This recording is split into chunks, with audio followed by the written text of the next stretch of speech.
fait, la société Pixel & Paper existe depuis 5 ans maintenant, mais ça fait 25 ans qu'on fait ce métier de projection d'images géantes, comme on appelait ça à l'époque. Et on a réalisé toutes sortes d'événements, notamment, principalement dans l'événementiel, pour du privé.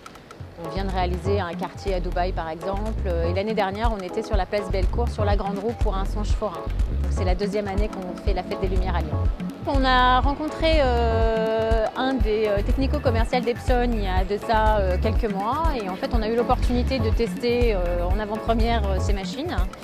Et l'atout majeur, c'est qu'on a la certitude d'avoir un nombre de luxe au mètre carré qui est égal dans le temps, grâce à la technologie laser. Quand on loue des machines avec des lampes, régulièrement, en fait, entre des 22 000 lumens annoncés, on se retrouve avec du 16 ou du 18 000 lumens, parce que les lampes sont vieilles, parce qu'elles ont tourné trop, et ça, on n'a aucune prise là-dessus. Là, le laser nous permet vraiment d'avoir la certitude que les lumens annoncés sont les bons.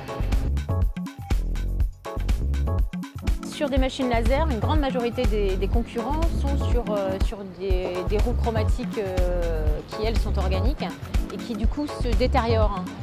Là, on n'a pas cette problématique-là. C'est pour la raison pour laquelle, d'ailleurs, pendant très longtemps, le milieu de la vidéo a été un peu défiant sur la technologie laser à cause de cette restitution de couleurs. Là, en tout cas sur les tests qu'on a fait, on était plutôt bluffé sur la restitution des couleurs. Et puis il y a aussi la particularité de pouvoir faire du 4K enhanced, donc, qui est vraiment proche du vrai 4K. Donc nous, ça nous évite aussi des temps de calcul très longs. Et on peut travailler en Full HD, qui va être ensuite traité directement par la machine en 4K.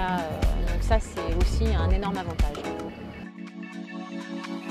Les machines sont très compactes et très faciles d'installation parce qu'elles sont légères, ce qui est aussi un énorme avantage parce que je crois me souvenir qu'elles font 60 kg. Et donc une machine de 60 kg pour du 25 000, c'est pas fréquent. On est habitué à travailler avec des machines extrêmement lourdes et difficiles de mise en œuvre. Et puis c'est aussi la consommation électrique qui a aussi un impact majeur, puisque là on est nous-mêmes responsables donc, de la facture EDF.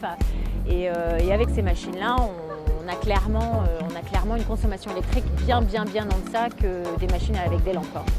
Puis il commence à y avoir aussi maintenant dans les chartes des appels d'offres ce qu'on appelle le développement durable. C'est où on doit faire preuve aussi, nous, de responsabilité par rapport au matériel qui est mis en œuvre et à la consommation électrique. Et plus on peut passer sur du LED pour la lumière et plus on peut passer sur du laser sur la projection, et mieux c'est parce que du coup on rentre mieux dans ce cadre de développement durable.